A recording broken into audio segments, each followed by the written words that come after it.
ছাত্ৰ ছাত্ৰীসকল তোমালোক সকলোকে মোৰ চেনেলটোলৈ স্বাগত জনাইছোঁ। আজি আমি অনুশীলনী 4C আলোচনা কৰিম। 4Cৰ প্ৰথম প্ৰশ্নটো দিছে মুখে মুখে পূৰণফল উলিয়াবলৈ চেষ্টা কৰা। পূৰণফলটো শুদ্ধ পালানে পূৰণ কৰি পৰীক্ষা কৰা। তো ইয়াত দুটা অংশ আছে, এটা হ'ল মুখে মুখে আমি ইয়াৰ উত্তৰ ক'ব লাগে। ছাত্ৰ ছাত্ৰীসকল তোমালোকে এই অংকটোৰ উত্তৰ মুখে মুখে ক'ব পাৰিবানে? চোৱা কি ধৰণে আমি ইয়াত অংকটো কৰিলে মুখে মুখে উত্তৰ কওঁতেও সহজ হ'ব।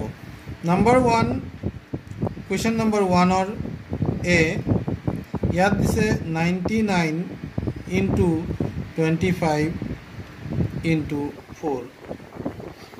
ইয়াক আমি বেলেগ বেলেগ ধৰণে মনতে উত্তৰটো উলিয়াব পাৰিম। প্ৰথম এই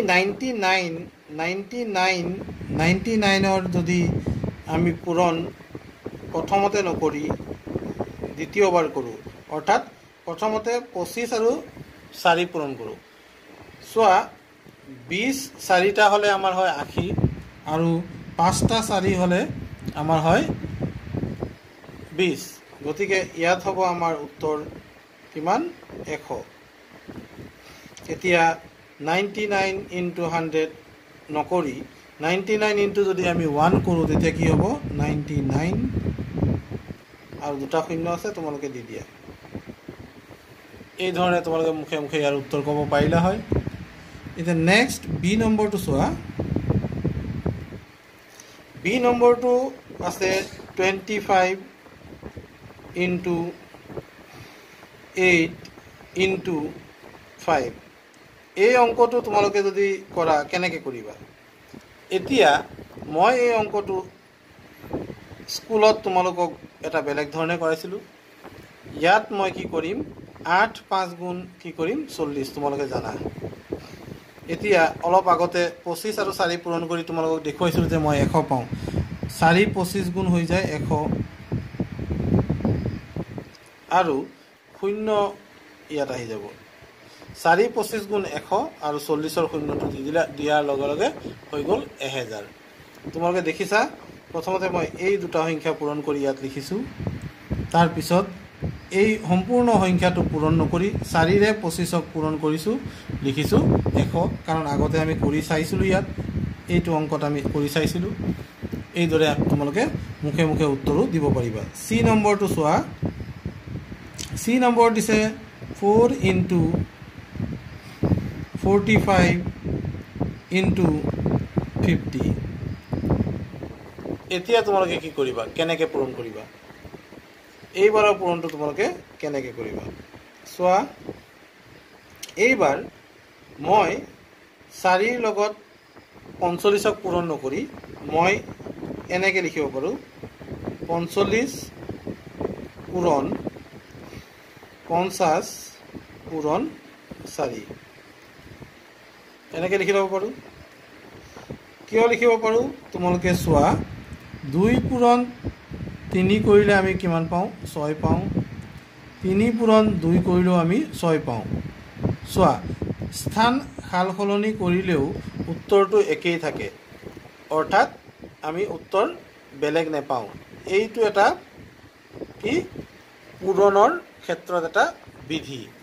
এই বিধিটোৰ নাম কি? ক্ৰম বিনিময় বিধি। পূৰণ সাপেক্ষে এই সংখ্যা দুটা ক্ৰম বিনিময় বিধি মানি চলে, সেয়েহে আমি ইয়াৰ ক্ৰম সলনি কৰিলেও উত্তৰ একেই থাকিব। এতিয়া 4 × 45, এই 4 × 45 সংখ্যাটো পূৰণ নকৰি 45 × 50 × 4 কৰোঁ, তেতিয়া এই মতেও ইহঁতৰ কি হ'ব? পূৰণফল একে থাকিব। আৰু এইটো হ'ল সহযোগ বিধি, অৰ্থাৎ সংখ্যাবোৰে পূৰণৰ ক্ষেত্ৰত সহযোগ বিধি মানি চলে। এতিয়া 4 5 গুণ 20, 20ৰ 20 লিখি দিলোঁ। ইয়াত 50ত 0 এটা আছিলে, 0টো মই লৈ আহিলোঁ। এতিয়া আমি এইটো যদি কৰোঁ কি হ'ব? 2 5 গুণ 10ৰ 0 হাতত থাকিল 1, 2 4 গুণ 8, 8 1 9, আৰু এইফালে দুটা 0 থাকিল, দুটা 0 আমি এনেকৈ দি ল'ম। তোমালোকে চোৱা সাধাৰণ পূৰণৰ নিয়মত নকৰি আমি সংখ্যাবোৰ মুখে মুখে পূৰণ কৰাৰ নিচিনাই হৈছে, কেৱল ভুল নহ'বৰ বাবে আমি ইয়াত পাতি লৈছোঁ। চোৱা এতিয়া দিছে ইয়াত খালী ঠাইত উপযুক্ত সংখ্যা বহুৱা fill in the blank spaces with appropriate number এতিয়া চোৱা ইয়াত 2 পূৰণ 5 যোগ 7 দিছে গতিকে এই সংখ্যাটো আমি এনেকৈ লিখিব পাৰোঁ 2 পূৰণ 5 কৰি যোগ আছে গতিকে যোগ দিয়া আছে 2 পূৰণ 7 কৰিম এইটো কি বুলি কোৱা হয় যোগ সাপেক্ষে পূৰণৰ বিতৰণ বিধি এতিয়া চোৱা ইয়াত 3 পূৰণ 6 যোগ 8 আছে গতিকে আমি ইয়াত লিখিব পাৰোঁ 3 পূৰণ 6 যোগ 3 পূৰণ 8 আগতে কৰা অংকটোৰ দৰে ইয়াত চোৱা 3 যোগ 10 আছে সমান 2 পূৰণ খালী ঠাই যোগ খালী ঠাই পূৰণ খালী ঠাই এতিয়া ইয়াত যেহেতু 2 আহিছে 2টো ইয়াত তোমালোকে দি দিয়া 2 পূৰণ কি হ'ব ইয়াত 3 হ'ব 2 পূৰণ ইয়াত কি হ'ব 10 হ'ব এইদৰে তোমালোকে খালী ঠাই পূৰ কৰিব লাগিব 3 নম্বৰ প্ৰশ্নটো দিছে 2 3 আৰু 4 সংখ্যাকেইটা ব্যৱহাৰ কৰি যোগৰ সহযোগ বিধি খটুৱাই পৰীক্ষা কৰা ইয়াত কৈছে verify the associative property of addition for the following numbers 1 2 3 and 4 এতিয়া 2 3 আৰু 4ৰ বাবে 2, 3 আৰু and 4ৰ বাবে দেই এতিয়া আমি কি কৰিম সহযোগ বিধি ইয়াত প্ৰমাণ কৰিম ইয়াত চোৱা 2 যোগ 3 যোগ 4 ইয়াৰ মানটো কিমান হ'ব 2 যোগ 3 অৰ্থাৎ ইয়াত পাই গ'লো 5 যোগ ইয়াত আছে 4 অৰ্থাৎ আমি পাই গ'লো 9 এই যোগটো আমি যদি এনেকে কৰোঁ তেতিয়া কি পাম 2 যোগ 3 নকৰি 3 যোগ 4 কৰি তাৰ পিছত 2 যদি যোগ কৰোঁ তেতিয়া কি হ'ব 3 যোগ 4 7 গতিকে উত্তৰটো কি পালোঁ এনেকুৱা প্ৰথম 2 আৰু 3 যোগ কৰি তাৰ পিছত 4 যোগ কৰা বা 2ৰ লগত 3 আৰু 4 যোগ কৰি যোগ কৰা ফলত যোগফলটো আমি একেই পাইছোঁ অৰ্থাৎ আমি ক'ব পাৰোঁ এতেকে 2 যোগ 3 যোগ 4 সমান 2 যোগ 3 যোগ 4 এইটোকে কোৱা হয় যোগৰ সহযোগ বিধি অৰ্থাৎ যদি এটা সংখ্যা a হয় আনটো সংখ্যা b আৰু এটা সংখ্যা যদি c হয় তেতিয়াহ'লে আমি সহযোগ বিধি মতে আমি কি কৰিব পাৰোঁ a যোগ b কৰি তাৰ লগত c যোগ কৰিব পাৰোঁ বা a ৰ লগত আমি b আৰু c যোগ কৰিব পাৰোঁ এইটোকে কোৱা হয় যোগৰ সহযোগ বিধি যিকোনো সংখ্যা a b c ৰ বাবে a যোগ b যোগ c সমান হ'ব a যোগ b যোগ c এইদৰে তোমালোকে সহযোগ বিধি প্ৰমাণ কৰিব পাৰা তো আমাৰ 3 নম্বৰ প্ৰশ্নটো হৈ গ'ল এতিয়া আমি চাই ইয়াৰ পৰৱৰ্তী অংকত কি দিয়া আছে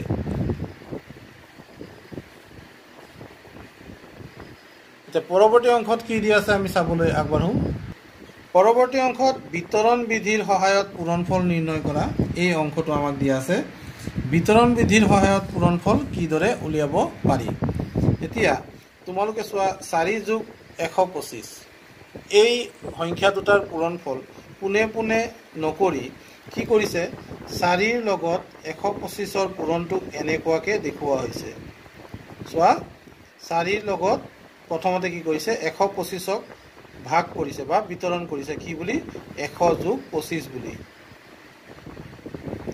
এতিয়া 4 মই অলপ আগতে কৰা অংকৰ লগত মিলি আছে 4 প্ৰথমতে 100ৰ লগত পূৰণ যোগ 4 আৰু এবাৰ 25ৰ লগত পূৰণ কি পালা 4 এগুণ 4 পালা 4 এগুণ 4 দুটা শূন্য যোগ 4 আৰু 25 পূৰণ কৰি আমি পাইছিলোঁ 100 কি পালোঁ 100 আৰু 400 আৰু 100 কিমান হয় 500 এইদৰে তোমালোকক অংকটো কৰি দেখুওৱা হৈছে নেক্সট প্ৰশ্নটো চোৱা 2 নম্বৰ 95 into 65 plus 95 into 35 এই অংকটোত কি কৰিছে চোৱা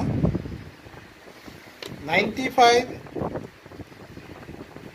into 65 প্লাছ 95 ইনটু 35 এই অংকটোত 95 চোৱা ইয়াতো আছে এই দুটাৰ পূৰণফলটো যিটো হ'ব তাৰ সেই সংখ্যাটোৰ উৎপাদক দুটা হ'ল এই দুটা আৰু ইয়াত হ'ল উৎপাদক দুটা 95 আৰু 35 যেহেতু 95 সংখ্যাটো দুয়োটা সংখ্যাৰেই উৎপাদক হয় গতিকে ইয়াক আমি উমৈহতীয়া উৎপাদক হিচাপে বা কমন ফেক্টৰ হিচাপে লৈ আহি ইয়াত থাকি যাব আমাৰ 65 প্লাছ 35 আগৰ অংকটোৰ ওলোটা দেখিছা 4 ইনটু 100 প্লাছ 4 ইনটু 25 মানে আমি লিখিব পাৰোঁ 4 ইনটু 100 প্লাছ 25 যেহেতু 4টো দুয়োটা পদৰে কি হয় সাধাৰণ উৎপাদক হয় সেইকাৰণে 4টোক আমি উমৈহতীয়া উৎপাদক হিচাপে আমি লৈ গ'লোঁ পূৰণ ইয়াত থাকি গ'ল 100